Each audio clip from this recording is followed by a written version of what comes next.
ସମସ୍ତଙ୍କୁ ନମସ୍କାର।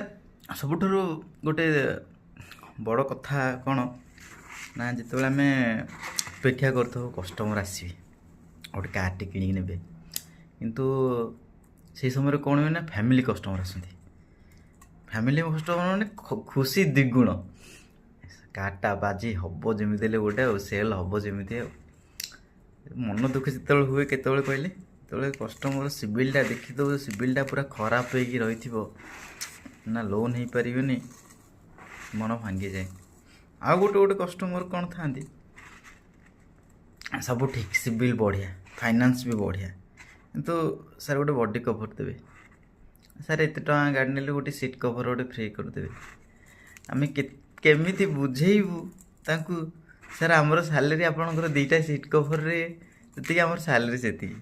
ତ ଯେତେବେଳେ ବି ଯାଉଛନ୍ତି କାର୍ କିଣିବା ପାଇଁ ସ୍ପେଶିଆଲି, ତ କେବେ ହେଲେ ଚାହାନ୍ତୁନି କି ସେ ପିଲାର ଆପଣଙ୍କର ଡେବିଟ୍ ହେଇକି ଆପଣଙ୍କର କିଛି ଲାଭ ହଉ।